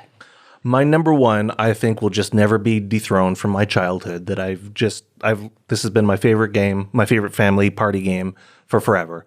It's also out of print, but it's called What Were You Thinking? Huh. It's an old Wizards of the Coast game. It was popular, yeah. Yeah, it's a big purple box, giant red exclamation and mark. it's basically just little prompt questions like name 5 foods with cheese or something like that, and then everyone has to write down 5 foods with cheese, and the goal is to think communally. So the more common answers you get, the more points you get, and the best part of this game is only the person with the lowest score moves up the track. So there's only one loser. Oh, that's good. So everyone wins except one person. And then they feel terrible. That in a game. Yeah. I like winning, and if conservatives want to win more, I suggest that you go get my book, Drawing Lines Why Conservatives Must Begin to Battle Fiercely. We need to have some Oscars music to play her off. Well, what's been interesting about this conversation is that I've been able to notice you guys have your styles of board games, right? Like I notice that most of what Brandon likes are games that involves body language and communication, with other players. Does that make him a sociopath or not a sociopath? I think it makes him a theater kid. Oh. Yeah, It just makes him a nerd. Yeah, theater nerd. Dan likes strategy games. Yes, he does. Yes, Very games true. where you build or you have strategy. And Kyle, you like wizardy, Lord of the Rings nerd type stuff where you're a wizard, Kyle. You would play it in a room that has swords on the wall. Yes. Yeah, that's what Wizard. you I do have a sword. It's Wizard Annie. Yeah. And What Were You Thinking by Richard Garfield of Magic the Gathering fame, I might add. Oh. We are now going to play a board game live. I did not include this on my list, but I would put it up there with some of my top family games. It is called Snake Oil. So please check out this game. Okay. Do we have time for really, really, really quick honorable mentions? Yes. All right, I'm just going to run through this list. Telestrations, Santorini, Codenames, Uno with modified Hong Kong rules, Taboo, Bananagrams, I want to know what the Hong Kong and rules are. Wavelength. I'm not sure you do. All good picks. And I almost brought in Codenames for us to play, but I didn't want to try to figure out a camera angle for the board. It would have been pretty simple. Codenames is legit. I would say Codenames. Out of that, I would play Codenames. Definitely Codenames. If you like word games, Codenames. All right, so the concept of this game, the conceit of Snake Oil, is that we are all snake oil salesmen trying to sell each other terrible products. Great. Okay. We will take turns being the person that's being sold to, The other 3 people will create a product to sell to us. The way that you do this is you take 2 cards from your hand and you combine them. So, as an example, I might try to sell you a nose tank. And I would have to explain to you, you get a 30-second pitch of why a nose tank is a great product. The other catch is that you are selling to a specific type of person. So for instance, I am a nurse. Okay. So whenever you guys are ready, pick 2 cards from your hand. Whoever gets their pitch ready first can start their pitch and try to sell me your product. You're a nurse? I am. Yes, I am. Okay, I'm ready to go. Okay, go ahead. Okay. So you pick 2 cards, combine them. I can't use the words So I can tell you what I have here, right? Yeah. So that blue one is your identity. So you won't use that till your turn. Okay. But like if you combine those 2 words, it'll be like 2 words together, and that's your product. Okay. All right, I'm ready. All right, great. Well, I want to sell you this body toilet. So I know that part of nursing, you're dealing with hazardous materials and, there's a lot of unsavory things that goes on with nursing. And unfortunately, we don't like to talk about stuff like this, especially on podcasts like the Babylon Bee. But we don't like to talk about death. But unfortunately, sometimes you do lose people in your profession. What do you do with those bodies? Well, I don't know. I've never been to a hospital really, and I don't really know what happens to dead bodies, but I do imagine that you need places to put them. Sometimes some of the traditional places might be full. So the body toilet is a convenient appliance that you can have right there in your nursing station. And all you have to do is fold up the body and put it in the body toilet and flush it away. And it's gone. You never have to think about it again. It works for goldfish. I like the idea of someone coming back to check on their grandpa. Like, what? Like, oh, he passed on. Oh, can we check out the body? I'm sorry. Body toilet. We've put it in the body toilet already. You're too late. How much is this? The body toilet? Well, it is normally pretty pricey, but my boss has given me the go-ahead to give you a deep discount on this. So I can give it to you today for the low price of $999. Wow. Free installation. And as a bonus, you'll get a copy of Drawing Lines. Why conservatives must begin to battle fiercely in the arena of ideas. Nursing obviously is a valuable profession, and they see so many patients. There's just so many patients. And what's the common affliction that all these patients have? Generally, if they're in a hospital, one thing that they almost all have is some form of pain, whether that be physical, spiritual, or mental. And when you have just so many patients that are just clamoring for your attention, you don't always have time to administer the drugs, which can be a lengthy process. So I introduce to you pain stick. Just walk in the room, smack him with a stick, run out, next room, smack him with a stick, next room, smack him with a stick. Okay, easy as pie. So to clarify, the pain stick takes away pain? Oh, this is I think I misread the assignment. This product is flawed. However, mine also comes with a copy of Drawing Lines by Kira Davis. Dan? Nurse Kyle. Yep. You are dealing in an environment that has lots of bacteria and viruses, things that are dangerous to your health and to the health of your patients. So I present to you Virus Glove. So you can wear this glove and catch all the viruses before they infect you or those you love or those you are caring for. Yeah, you can catch the viruses and store them away. You are drawing a line between healthy human beings and viruses, and this is free. Oh, wow. Wow. Oh, you know fact, what? That feels we will like pay against you. the rules. That feels like it shouldn't be the rules.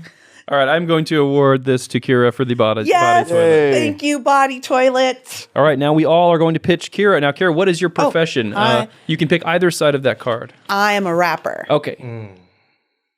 I did not assign you that card on purpose. I just... That was random. I am a rapper. Yeah. Okay, Kira, you're a rapper. Yes. You want street cred. You want people to respect you and fear you. So I present to you fear socks. You put on these socks and people will respect you. You will have all of the street cred that you could ever want wearing these fear socks, and these are free. Like dead strategy. And it comes with a copy of Drawing Line. All right. And there's no like, how do they work? What is it about them that they just exude fear? They are nuclear powered, and they Okay. they make everyone afraid of you because at any moment you could blow up. Or I could lose my feet to radiation poisoning as well. Right. Okay. I love it. All right. Great. Thank you. Thanks, Dan. Thanks for that pitch. And it's free. Yeah. I think a lot of rappers these days have socially conscious messages, something they want you to really chew on and take their message to heart. And also, I've never heard of a vegan rapper. I don't know if that even exists. But since they're also producing things for you to listen to, I present to you Ear Meat. It's something to chew on, and it's not vegan at all, but it's for your ears. It's meat for your ears. It's sustenance. It's flavorful. It's bold. So you're really selling me like a concept. No, it's like literal meat that you could put in, or for people's ears. Yeah, it's literal meat. Literal meat. Like how it sounds like Brandon's figuring out the product while he's pitching. I'm like changing it on the phone. Ear meat for your ears. Oh, okay. Speaking of bold, the worst thing that can happen to a rapper is what? Obscurity, exactly. Oh, right. You want people to know who you are and remember you. And you always remember those iconic moments in fashion when people come out wearing like some crazy thing. Mm-hmm. What else do rappers like? Weed, exactly. You took the words right out of my mouth. So this is a seed dress. It's a dress made entirely out of seed from marijuana trees or whatever they're growing on. Okay, that's no contest. Brandon didn't even really have his concept fleshed out. I really think that this could actually really work in real life for the rap community. I'm going with Kyle's seed dress. Oh, wow. I will take it, yes. I'll get this card. Yep. The other one, the rapper one. I get the rapper. Not that I'm sorry. Rapper. There you go. Brandon, what are we selling? Who are we selling for you? Yes. I'm just a humble prison guard over here. Oh, okay. So, Brandon, you work every day in a dark, dirty, place that has a lot of restrictions, and you so many restrictions. You kind of feel like you're the prisoners anymore. Yeah, you're kind of like inside of a cave, right? Yeah. What you need is to have a different view, a different look on life. So I present to you freedom goggles. So when you're working inside the prison, you put on these freedom goggles, and it's like you're at the beach every day you're at work. And, it's free. Could I give it to the inmates for them to feel like they're free? If you were so inclined, you could. I'm not inclined. Well, I mean, if you wanted to, you could. Okay. He's a mean prison guard. But it's mainly for you, so you can enjoy your day while you're beating up the inmates. Got it. Yeah. What's the worst part about being a prison guard? The food. The anger. Exactly. And you can get rid of your anger in our anger tank. This is a completely soundproof tank that you can go into and yell and scream and just punch things. There's a teddy bear in there that you could punch. You could also just sleep in there if you're tired. Yeah. Or angry. It sounds like Free. a room at Google or something. Like, go to the anger tank. All right, Have a mimosa, chilled in the anger tank. Well, what is one thing that prison guards really have to worry about? Escapees. Okay. Right. And What did you say? snakes. That's just everybody.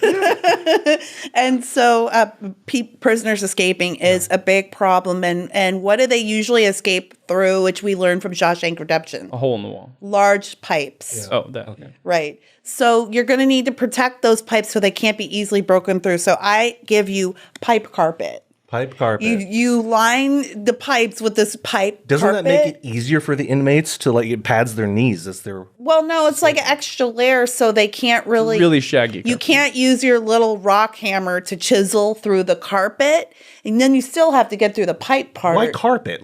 There are harder substances known to man than carpet. Well, you still have a pipe, but the carpet goes around the pipe as an added deterrent for those very determined prison escapees. Pipe carpet. The carpet is made of barbed wire. Yeah, it does.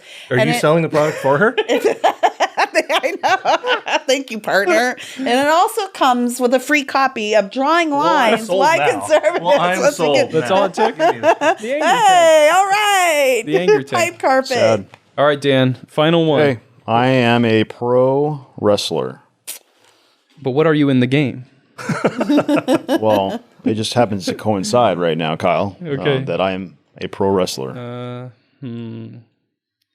All right. I just realized there's two sides to this card. Do you pick one? Yes. Okay.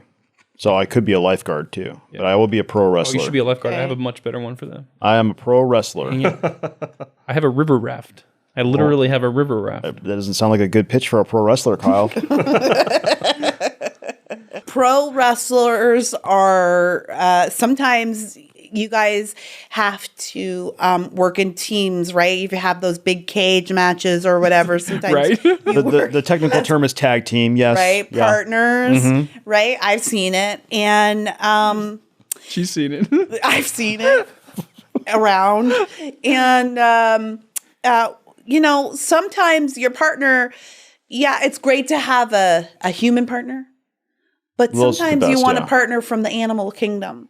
And so I've got a great product for you, and it will help you win matches. It'll help you strangle the competition. A body snake. A body snake. Take it into the ring with you, and you'll be able to either strangle your competition or just murder them with venom. Oh, wow. Yeah. That seems like it could come really in handy. Yeah, and it comes with a free copy of Drawing Lines, Why Conservatives Must Begin to Battle Fiercely in the Arena of Ideas. What is the number one cause of death among pro wrestlers? Getting strangled by their own body snake. Oh. Which is why you need an animal leash. Ooh. To help you. I guess you have to buy her product for this one. Thanks, Kyle. He's been selling my product buy hers. this whole game. Brandon, what do you got? So you're down on the mat. You're pinned down by this 300-pound behemoth. There's no way you're going to get out of this unless you recall from your distant memory that you have learned because you purchased this product the secret art. Oh, the secret art is basically any secret move. It's the final episode of any anime series where all of a sudden he remembers. Remember that thing we learned in episode 2 of season 4? This is the secret art you need when you're pinned to the mat by a 324-pound man, Samoan man. Or you could just have a snake bite them and win the match immediately. That's against regulation rules. I think body snake is where it's at. Here you go, Kira. Body snake. Thank you. Pass that over. All right. It looks like Kira has won the game with 2 awards. The master salesperson, as we already knew. I thought she got 2. Or did you win 3? I have 3. She got 3. I got 3. I like how she's like, you guys are total nerds. I would never play games. I would never play games like you nerds. And then she's like, wins. Crush your enemies. See them driven before you. Nerds. Well, that's a fun game of Snake Oil. Check that out. That's a fun one to play with the family, or check out any other games that we've mentioned. If you buy snake oil on Amazon, it comes with a free copy of Drawing Lines. It does not, actually. No, it doesn't, but you can still buy Drawing Lines. You could buy them together. And now probably on Amazon it'll say frequently bought together. Yeah. So That would be a hilarious association. We are now going to talk to Patricia Heaton. She was the wife on Everybody Loves Raymond. I love her. And she's also been in a ton of other things, so let's not distill her career down to that. And she produced a movie called Unexpected, and her husband David Hunt directed the movie. And we had a few people in the office here screen it, so we went ahead and interviewed them. And you guys can check out Unexpected. It's coming out on streaming platforms next week. Oh, cool. So here we go. And now it's time for another interview on the Babylon Bee podcast. Yeah, this is going to be awesome. I'm Kyle. I'm the editor-in-chief of the Babylon Bee. I run a lot of our interviews and stuff as well on the podcast. It's great to finally be talking to you guys. But Patricia, I saw you sharing bee articles. I don't know, a few years ago, and I was like, oh yeah, I was one of the early adapters. She was an early adapter, that's for sure. Exactly. So that was really exciting. Yeah. So we'll talk about the movie. We've been screening it here in the office. We've had a few of our guys go out and watch it, and for a few days here. So everybody's really excited for this. Oh, good. The response has been positive, we hope. Yeah, it has been. Otherwise, we're leaving right now. And we'll talk about that a little bit. I mean, it's interesting to do kind of more positive movies. Do you guys consider it a faith-based movie? No, I don't think it really is. Obviously, there are some elements in there, And I think overall, it's. I would describe it as life affirming, and we're hoping, even in the tiniest possible humble way, that it has a positive effect on the culture and gives people a sense of optimism when they see the final scene. Yeah. And just sorry, we're going straight into it, but well, let's wait till we actually start. Okay, I was just going to talk about. The movie is called Unexpected. Now continue. Well, I was just going to say, talking about positive, the way it was initially written left the ending a little, I would say, vague, obtuse, and I switched a lot of stuff around in editing. I did a lot of changes, and I didn't tell Patty. And I put it together and then screened it for her. She was the first person to see it. And when she saw the ending, why don't we just not talk about the ending of the movie? Listen, it was a positive thing. And then another friend of mine said you had to have an ending like that because there were a lot the journey is the journey is it doesn't shy away from some difficult questions along the way. Let's put it that way. Yeah. And now I'll shut up. You guys seem like you have a fun relationship. What's it like working together? I mean, is she your boss and she just tells you what to do and you're scared of her, or what's the dynamic like? Yes. No. Actually, no. We had one fight on the set. Well, it wasn't really a fight. Well, there were two, but the one I'm referring to, we were hit by COVID with 5 days left to shoot this movie. And we had to shut down and basically reshoot the movie a year later. I had to shoot the whole movie twice, but when all that was happening on location, and Dave was kind of flipping out. We had two of our kids working. Well, let me finish. We had to. This is it. 32 years, ladies and gentlemen. And two of our kids were on the set. We had to move hotels because our hotel had an infected basketball player. Let me finish the story. Yeah, but I want to say from my perspective, the story. So then, see, everyone who's out there listening who thinks marriage is hard, there's hope because we've been doing this for 30. I'm not gonna say it gets better, but you can do it. This anyway, okay, let me finish is all under the heading of how on earth are they still together? Let me finish the story. But so we had to move hotels, and Dave was kind of flipping out because we were in the middle of a shot. And I was like, I'm going to take care of it. You just do the movie. You make the movie. And a neighbor that was across the street in the location comes over and says to me, "Can I pray for you?" I said, yeah, that would be good. Okay, now. Yeah, I was just going to say, you can talk. You may now talk, David. Thank you. How long do I have? Ask her. I don't know. Yeah. No, it was a kind of a bizarre situation because we were staying in the same hotel as the Utah Jazz basketball team, and with Rudy Gobert and company. And of course, that was when the whole thing broke out and the NBA suspended their season. Well, we were on set the next day when this all unfolded. And as Patty says, in the middle of shots, in the middle of a scene, we got a message from the hotel, first of all saying, well, when you come back tonight, you'll have to leave the hotel. And then it changed to, you need to leave the hotel now, literally like within the half hour. And it was absurd. It was kind of a crazy situation. We had to send people back and unpack our stuff. They were chucking things in boxes so we could go and get another hotel. And this was in the middle of a very busy day. So I was getting a wee bit stressed out that day because I was getting it from sort of both ends, as it were. Yeah. It's stressful making a little low budget indie movie anyway. You have to kind of make your day is the phrase that is used, right? So you have a shot list for the day that you would like to get done by the end of the day. You'd like to have all those shots done. So you're always trying to make your day. That put a little wrench in the works that day. But if I may, let me just say that, the context of all this is that it was a low budget production.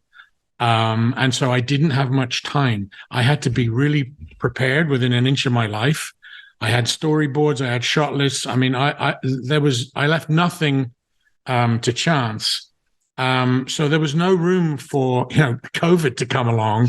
To cut a long story short, I shot pretty much the whole movie all over again the following year after a year of suspending production. But just to go back to your initial point, do we work well together? I think we do.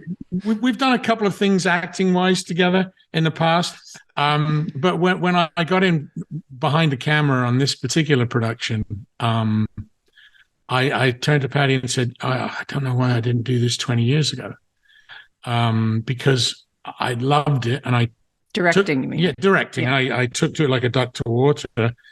And actually, we did make a great team because Patty enjoyed being in the role she was in. I love sitting behind the monitor and just looking at the shot and making tweaks. And then we both, as actors, love actors and love working with them. That was to my advantage being an actor. I knew how to talk to them, and everybody's different. Everybody responds to notes differently. But we made it. The bottom line is we made a really good team, and we had a great set.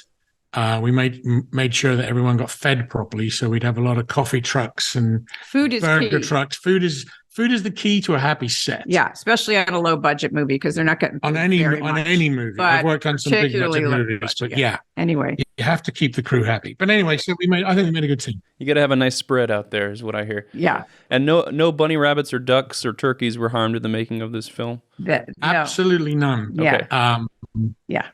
And what was cut out of the movie was a mouse, and the animal wrangler came up and was so upset that the mouse got cut. Oh, that's it. Oh man, you spend a lot of work on those things, and you come up with some great bit, and then it gets cut. But that's how a good movie is made, right? In the editing room. I really enjoy that part. Yeah, the editing part. I mean, that's really where the vision that I had in the beginning, that's always been in my head.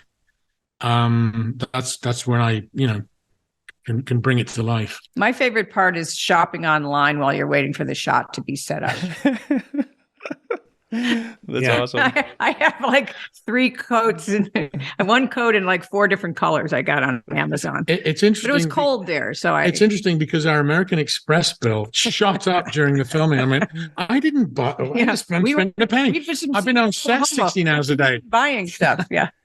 Yeah. There's no Prada store in Oklahoma City, is there? I didn't buy any Prada. Okay. Does not sound like it was very profitable. So, because you spent so much on, that. So sad. What attracted you guys to this project? I know you guys probably look at tons of scripts, have ideas of different things to produce and direct, and we at the Babylon Bee, we produce sketches, we look at longer form projects, and it's like you could pursue hundreds of different things. What was special about this project that attracted you to it? I know there's a lot of more preachy pro-life movies out there where it's like more on the nose of what the topic is. This kind of has adoption woven in as a theme throughout. Is that the main thrust, as you wanted to get the message out there? Was it just that this is a positive, fun, comedy and family movie? Yeah, life-affirming. Actually, Patty discovered the book Enslaved by Ducks in 2004. And we optioned the rights. Now, the book was originally just about, and it's a true story about a journalist who brought home, whose wife brought home animals at their little farmhouse in Michigan. And it was just kind of an amusing retelling of that. Of her adopting all kinds of rescue animals. Well, we wrote several drafts. And anyway, cut a long story short, we did a reading in LA with a bunch of great actors, and it just was not working as a screenplay. Just didn't have enough. At all. And I turned to the writer, Rodney Vaccaro, who we'd worked with on a couple of projects before. And I said to him, look, I had this thought that the animal should be a substitute for children. Why don't we introduce the fact that let's make this an adoption story, that she can't have kids, and it's the journey that they go. And he said, oh, what a great idea. He called me back a week later, and he was hoarse. He had already done the and he said, I've got the first draft for you. I said, what, in a week? He said, yeah, it just poured out of me. I said, why is your voice so hoarse? He said, I never told you this, but both my girls are adopted. Oh. And we had no idea. We'd been working with him for several years. So it clearly struck a nerve. So I knew at that moment for sure that we were onto something. And then it really became a film about how we're all connected. As you've seen the film, you'll know what I'm talking about. And I really wanted to make people laugh and entertain people, but then I wanted to, reach in and rip their hearts out, and because I'm getting tired of seeing so much nihilistic stuff in the world. Period. All you can do is try and tip the scales in the other direction just for a minute. Yeah, that's awesome. That's awesome, because we always talk about how do you fight, the culture war, whatever you want to call it, and is it creating systems outside Hollywood? Is it just making good stuff? So it sounds like you lean more towards that side of the scale. Yeah, I think it's just making good stuff. And, it is so hard to get any project off the ground after you've been trying to do this. As Dave said, we optioned that book that the movie is semi-based on in 2004. Wow. We have finally gotten this thing out there in 2023. So this is not unusual, right, for Hollywood, that, it takes just an enormous amount of perseverance and energy and commitment and passion to get stuff done. So it's... And you need help financially. I mean, need help, and the cost changed numerous times. We thought we'd had it financed numerous times, and it fell through for any number of reasons, which I won't bore you with, but now it seemed like the timing was right. And I must tell you, when casting Anna Camp was had to have been an act of God, because she's just completely brilliant in this film, and was the person that I'd always wanted in the role. And she and Joe are so wonderful together, But when we went back for the reshoot, we were stuck in Tennessee. It was in the middle of a big ice storm, snowstorm, like one of the biggest ones of the century or something. And we couldn't leave. We couldn't get to Oklahoma City. And days were going by, and we were like, we're not even going to make pre-production. What's going on? This is after we came back from the pandemic. This is the second shoot. This is post 2020.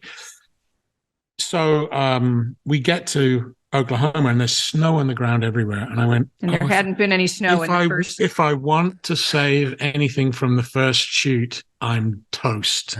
I'm done. What am I going to do? We don't have enough room in the schedule. The next morning, the skies opened up. It was blue sky. Our entire shoot. No one got COVID. The snow melted. No one got COVID. We had beautiful weather. And the day after we wrapped and left, there was a biblical thunderstorm that came in. And we said, oh, okay, well, something's going on here. That's awesome. I love stories like that. So, Patricia, we reviewed your Twitter, and I regret to inform you that you will be canceled for just about every tweet that you put up there. But really? Yeah. No, you are such a vocal presence on Twitter. Like, what's it like? Have you faced any repercussions for that kind of stuff? I don't think my Twitter feed is very strong. I think I well, compared to the average, I mean, you're pretty strong out there. Yeah. No, I don't. We have friends from all corners of every, ideology or political side or whatever. And as I said before, like religious or not religious. Yeah, atheists. And, like I said, it's like being in the foxhole here in the trenches of trying to get stuff done, trying to get a show on the air. Once you get it on the air, trying to keep it on the air. Mm-hmm. Like when we go to work, whether it's our own movie or we're going on to a TV show or whatever, everybody is just trying to make the best product possible. So the stuff that, the way things are framed on social media don't really correspond to what happens day to day in our business. Interesting. Everybody's just, it's so hard. Like, it's so hard that, we're just trying to get stuff done. One thing I will say, though, is that because it is so hard to get things made, you want to work with people that you like, because life's too short. Yeah. And it's such a grind. And as a friend of ours once said, they're going to cancel you anyway, so you may as well have a good time along the way. Well, you guys seem like a delight to work with, so I'm sure that helps. Well, when does Unexpected come out, and where can people check this out at? It's going to be available on demand, I think, initially on Amazon and various other platforms on February 1st. I know iTunes are then showing it on the 2nd of February. 2nd. So it'll be on just about every on-demand platform you can imagine for the month of February. And then it'll be on some streaming platform. We don't know exactly which one yet. We have an idea where it's going to be, but Yeah, but February 1st February and 1st 2nd, is where Amazon and iTunes. You can rent it or purchase and it. I don't know if we've actually said what the movie is about, but this is a movie about a married couple who can't have kids, and the wife wants to adopt and the husband doesn't. And it's a comedy and drama, and it's about the journey they go on to resolve this issue. And it's really delightful and moving. Absolutely. All right. Well, guys, thank you for coming on. Thanks so much. Best of luck with the movie. All right, thanks. Thanks so much for having us on, guys. I really appreciate it. Yeah. God bless, guys. That was awesome. I really miss Adam Ford. Here's one from Jonathan Baker. He says, "Hello, I was listening to a recent podcast about MLK and Velma. The speakers were laughing about Prince Harry and making male genitalia jokes. I understand you are comedians, but you are also Christians. I think that joke topic went too far, considering that I like most of the other stuff you do, and that's no joke." Jonathan, I don't think that's hate mail. It's constructive criticism. Constructive criticism mail. I just didn't like the reference. We weren't really making those jokes, I don't think. I think we were making fun of, because in the book he talks about it a lot. Talks about frostbite. Yeah. Yeah. Weird. So maybe we were loud. Sorry, Jonathan. I didn't want to make there you was feel there was some callbacks to the MLK statue. I think. But I mean, isn't are the you supposed to ignore? The statue itself is kind of a joke. Yeah. So I don't think know. my delineation is it in a sexual nature or is it in anatomical nature? Sure. I think that's a good delineation, and I would concur. All right, here's another one. We sent out an email. This was our newsletter. IRS agent Slide Down Chimney is looking for gifts of $600 or more. And we got a reply from Jim. Who wants to... I do not. I'll read it. Okay. I'll take one for this team. Flower bed. You white nationalist, fascist pigs. Go live with your dictator and white racist Putin. Inscribe May from this bubblegum and Shiai. There were some typos in it. I like how you didn't have to actually alter the last word because it was just it was written with typographical errors. Yeah. Very well put. So eloquent. Jim? Inscribe May. I like that one. And honestly, to be honest, Jim, I never really thought of it that way before. That should be a thing. Instead of unsubscribe me, inscribe May. And I like the BS and then the S word. Like, why do you need to say both of those things? Inscribe me from this BS and Shiai. I don't understand. All right, everyone. Thanks for joining us today. We're going to go into our subscriber portion where we have our top 5 nerdy board games. Kira's going to love that. Oh, we have bonus, I can't wait. Bonus hate mail. We're asking Kira 10 questions probably, and subscriber headlines, and all kinds of fun stuff. Please join us at Babylon Bee Live. It's going to be a freaking blast. And we got Kira I'm going to be there on stage with us for the live podcast recording. Yeah. It's going to be awesome. It's going to be so cool. Here we go. Coming up next, for Babylon Bee subscribers. It's got layers. Too many layers. That's layers. There's a long way to get there. More layers than George Santos wears. Big wheel keep on turning, Proud Mary keep on burning, and we're rolling on the river. I know. These people you guys are the biggest nerds I have ever met in my entire life. This has been another edition of the Babylon Bee Podcast from the dedicated team of certified fake news journalists you can trust here at the Babylon Bee. Reminding you to go forth and punch Satan right in the face.